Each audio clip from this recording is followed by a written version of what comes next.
Tapi bisa juga karena laki-lakinya bersumpah kepada Allah Ta'ala, saya tidak mau seperti ayahku.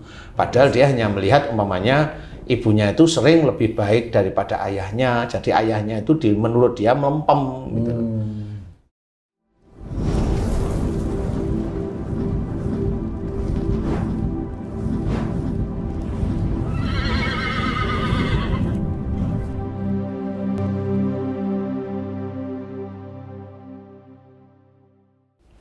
Bismillahirrahmanirrahim. Assalamualaikum warahmatullahi wabarakatuh. Waalaikumsalam warahmatullahi wabarakatuh.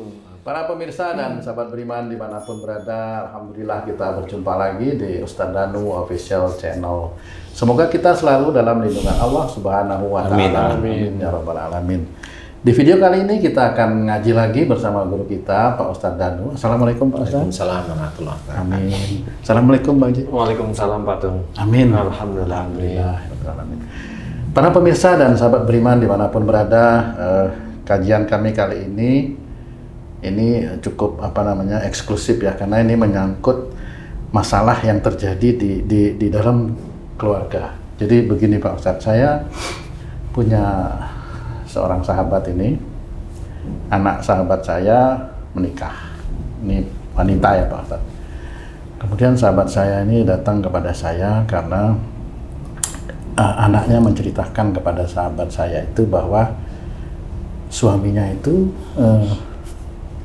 sudah beberapa bulan ini setelah pernikahan mereka itu tidak mampu memberikan nafkah batin seperti itu Pak. Jadi sehingga mereka terjadi cekcok seperti itu Pak. Nah ini bingung, sahabat saya ini bingung harus bagaimana. Itu kami mohon penjelasan Pak Ustadz supaya bisa ya menjadikan pengalaman juga buat kami begitu Pak Ustadz. Iya. Anaknya cerita ke bapaknya, jadi bapaknya cerita ke Pak Tung. Iya. Seperti itu Pak Ustadz. Ya, bismillahirrahmanirrahim. Assalamualaikum warahmatullahi wabarakatuh. Waalaikumsalam warahmatullahi wabarakatuh. Amin ya rabbal alamin. Alhamdulillah, memang ini juga dirasakan oleh beberapa ibu-ibu muda ya, ibu-ibu muda loh ini ya. Ibu muda.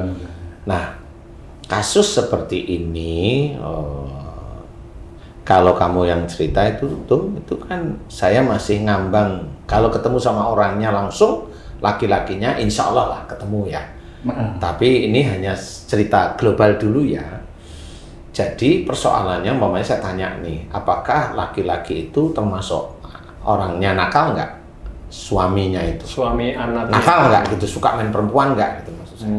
Nah itu memang kan kami kurang paham itu Pak Ustadz. Tapi yang jelas sahabat saya ini lumayan berada lah gitu, sehingga anaknya berani untuk mengambil sikap nanti kepada suaminya seperti itu Pak Ustadz. Kalau suaminya nakal atau enggak, kurang paham juga kami itu Pak Ustadz ya. Ya, jadi saya anggap, karena kalau dijawab nakal apa enggak, ini saya nggak bisa jawab. Nggak bisa jawab beneran saya. Karena apa? Kalau momennya nakal, nggak taunya ada perempuan lain yang suka bener sama si dulu sebelum nikah momennya. Kemudian si laki-laki itu disihir agar suka dengan si wanita itu aja. Nah, itu dengan wanita lain dia nggak bisa ngapa-ngapain. Sihirnya itu titiknya apa? Ya pengen dinikah perempuannya. Kalau sama orang lain nggak ini. Kan nggak bisa ngapa-ngapain gitu loh. Gitu sih. Jadi kalau bisanya sama istrinya aja. Dan saya pernah mengalami kasus seperti itu. Jadi suami hanya bisa sama istrinya aja. Bukan berarti sama orang lain nggak bisa ya. Setelah pisah sama istrinya, suaminya nikah lagi, emang nggak bisa dia. Gitu. Jadi mohon, saya tanya pernah dengan seperti itu. Kamu nakal nggak Pak? Gitu. Enggak, insya Allah enggak, Ustaz. Saya nggak suka main perempuan. Jadi kenapa saya nikah seperti ini? Karena nggak seneng. Oh, ini permainan. Saya tanya, istrimu agak sering ke orang pinter? Iya. Oh ya sudah, cukup. Habis itu saya bantu doa, ada selesai. Alhamdulillah dia kembali sama istri yang baru, karena yang lama kan pisah sudah. Normal. Nah itu ada sihir. Nah kalau yang ini nakal enggak? Ya tadi kalau nakal bisa seperti itu. Bisa. Tapi maaf sebelumnya Pak Ustadz, boleh nggak saya misalnya ini saya menanyakan kepada sahabat saya itu gimana itu? Kelamaan nanti video ini nggak jadi. Benar, kemudian dulu gitu. Kan mau nanya dulu. Enggak, ini anu aja gitu. Bertanya, bertanya. Kan di pending nantinya jadi nggak selesai. Karena kalau nakal nggak nakal ya kurang. Ya ini apa. sudah jawaban sudah saya Umpama anggap dua aja. aja ya. Iya, Satu iya. itu seperti itu lah ya. Hmm. Nah yang kedua adalah memang dia tidak main nakal. perempuan, tidak nakal. Nah ini macam-macam gejala psikologis ada. Psikologis itu dia nggak pede dengan istrinya. Dia nggak Perbedaan pede, sosial. perbedaan sosial mamanya bisa. Penyakit bisa, Ustaz? Penyakit kalau anak muda penyakitnya apa ya? Apa ya tuh? Kayaknya enggak ya. Apa maksudnya sih penyakit ini? Kan biasanya nggak ada ya tuh dia. Ada aja sih. Apa sih penyakitnya? Spilis maksudnya apa itu? Bukan ya? Bukan Tak kira ya. penyakit itu. Itu mah karena takut. Enggak, maksudnya Apa itu tuh? kalau muda penyakit itu kan kalau gula itu kan Oh, enggak, maksudnya loh. gitu. Kalau sifilis kan hasilnya tuh. Hasilnya Ya. Akibatnya. Akibatnya tuh. Oh, tapi gula bisa itu Pak. Tapi aman ya kamu dulu ya. Aman. Maaf ya ini. Jadi kalau muda gula itu ada tapi kan sangat jarang. Iya. Jadi yang dikategorikan penyakit HJJ itu. Enggak lah ya. Jadi ini betul-betul psikologis. Psikologis ya. Psikologis awal bisa. Nah dia nervous, jadi ketakutan dengan istrinya barangkali ya. Yang dia anak orang kaya, mamanya Iya. dia ini akhirnya ketakutan. Bisa ya. Sehingga nggak pede bisa, sehingga dia tidak mampu melakukan tugasnya sebagai seorang suami. Seperti itu. Yang kedua bisa aja, nah ini psikologis juga sama, tapi ini psikologis yang berhubungan dengan syariat Islam. Sebenarnya psikologis itu juga nggak boleh juga. Yang harusnya ditakuti Allah, tapi yang dia ditakuti malah istrinya lah, kan lucu jadinya. Ya jadi alhamdulillah HJJ dengan istrinya nggak takut, tapi nurut. Mbak Benur. Kan beda ya. Iya. Ya jadi intinya adalah yang satu psikologis seperti itu bisa, ini hanya global aja. Yang kedua adalah laki-laki itu bisa aja melihat keluarganya dulu ya. Dia lihat mamanya, ayahnya itu selalu di bawah ibunya. Di bawah ibunya itu mamanya, dia melihat kok ayah saya itu masalah agama itu selalu lebih baik daripada ibunya.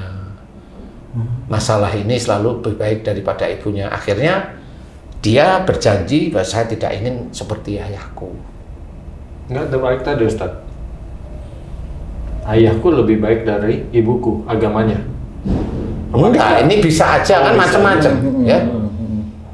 Jadi akhirnya dia seperti bersumpah bahwa aku tidak mau seperti ayahku. Jadi aku harus besok dengan pasanganku harus tidak seperti ayahku. Karena belum itu sudah merasa tinggi ya, nggak boleh juga. Iya. Akhirnya itu menjadi sumpah. Akhirnya itu menjadi salah di hadapan Allah Ta'ala. Harusnya mengetahui ayah atau ibunya kurang atau baiknya kedua orang tua itu ya berikanlah pada Allah Ta'ala. Bukan dinilai sendiri kemudian bersumpah untuk dirinya sendiri, ya tidak boleh juga. Sehingga dia memang tidak sama seperti ayahnya. Ya, yang diambil oleh Allah Ta'ala tidak samanya adalah ayahnya bisa punya dia, nah dia yang nggak bisa punya, belum bisa punya anak. Jadi terserah Allah aja. Kan seperti itu. Jadi dia bilang bahwa saya tidak mau seperti ayah saya. Nah yang mana kan gitu. Karena itu sudah berulang-ulang diucapkan barangkali, nah itu menjadi sumpah di hadapan Allah Ta'ala. Nah, bisa aja memang diambil oleh Allah Ta'ala, ya itu organ kelakiannya agak letoy lah istilahnya, melempem, tidak berfungsi dengan normal seperti ya, itu ya. Nah itu juga istrinya pasti ya jengkel pasti. Jengkel nggak? Tuh. Katanya sih jengkel. Oh gitu ya. Jengkel nggak sih? Aku ada gimana? Ya seperti itu. Jadi harus dilihat dari berbagai kacamata, nggak bisa itu dengan ini nggak banyak ya. Karena persoalan penyakit itu insya Allah hampir 100% itu psikologis yang keluar dari Islam. Psikologis yang keluar dari Islam. Itu. Semua penyakitnya orang Muslim maupun orang non Muslim semua akan keluar dari garis Islam, jangan kena penyakit. Insya Allah. Kebanyakan Ustaz masalah seperti ini selalu yang dikoreksi adalah pihak laki-laki nih Ustaz. Karena masalahnya ada di dia. Padahal penyebabnya juga bisa jadi dari pihak perempuannya yang menyebabkan kejadian seperti itu Ustaz. Nah yang Ustaz tadi jelaskan salah satunya adalah dari kesalahan perempuannya ini karena merendahkan bapaknya. Tadi kan istilah merendahkan tuh artinya yang laki-laki, tidak mau orang tua laki-laki. yang orang tua bapakku. laki-laki, yang laki-laki bukan yang perempuan. Oh, yang laki. Kalau dari perempuan apa Ustaz? Penyebabnya? Anda, ya kalau gini loh sih, Sehingga si suaminya iya, nggak bisa gitu. Sekarang gini, kalau Haji dulu nikah itu gimana sih? Masuk kamar kan udah. Lah itu masuk kamar nggak bisa ngapa-ngapain gimana coba? Kalau Haji kan masih bisa sampai sekarang. Mungkin ini Ustaz, si istri Galak merasa gitu. dominan sehingga si suami Mas minder gini, gitu. gini, kalau merasa dominan itu kan belum tahu persis nih, Iya. ya bisa aja memang makanya kalau tadi saya cerita secara psikologis laki-lakinya itu udah tahu bahwa istrinya orang kaya, kemudian dia punya ini, sehingga dia tuh jiper dulu gitu loh, Ji. Dulu dia. Karena mental dulu gitu loh, Ji. Sehingga pada saat titik ding gitu dah, gitu. Jadi bukan persoalan apa-apa, itu bisa, insya Allah ya. Tapi bisa juga karena laki-lakinya bersumpah kepada Allah Ta'ala, saya tidak mau seperti ayahku. Padahal dia hanya melihat umpamanya ibunya itu sering lebih baik daripada ayahnya, jadi ayahnya itu menurut dia melempem gitu. Saya tidak mau seperti ayahku yang melempem, tapi barangkali dengan agak sedikit kejengkelan lah, bukan marah ya. Kenapa jadi ayah kok seperti itu? Nah, akhirnya kan karena dia belum pernah jadi ayah kan nggak tahu mau nyalain. Jadi mempengaruhi kelelakiannya itu akhirnya Pak Ustaz. Bukan mempengaruhi kelakiannya, karena dia sudah memutuskan bahwa dia tidak ingin seperti ayahnya. Ya terserah Allah nanti mau apa. Pas di titik itu. Iya. Kalau ayahnya bisa punya dia tidak mau, berarti ya dia tidak punya anak. Bisa aja dengan cara yang seperti itu. Gitu. Nah, untuk solusinya gimana tuh Ustaz? Ya solusinya ya ini sementara ya nggak ada solusi yang tepat ya. Sebenarnya makanya di sini kan kalau ini kan temennya Tung nih sebenarnya anak. Jadi istilahnya menantu dari temennya Tung.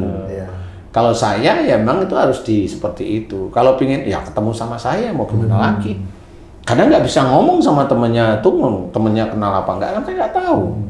Kalau Banyak mau, tuh Ustaz, pasien yang seperti itu di... ada, benar ada. Saya tanya, kecil bisa nggak berkokok kalau pagi? Bisa sejak dulu Ustaz. Terus mulai nggak bisa kapan? Nah di titik itulah saya mulai berpikir, kenapa hubungannya bagaimana? Sudah nikah atau belum? Itu kan saya harus cari. Kalau momennya dia sebelum nikah itu sudah nggak bisa berkokok, saya tanya lagi umur berapa itu? Umur sekian. Berarti umur sekian itu nggak bisa. Nah di titik itulah saya tanya, kamu ada masalah apa? Yang berbulan-bulan kamu mikir sehingga kamu merasa begini umpamanya. Nah disitulah ketemu. Nah, setelah ketemu baru nanti orang tersebut saya ajak tobat kepada Allah Ta'ala.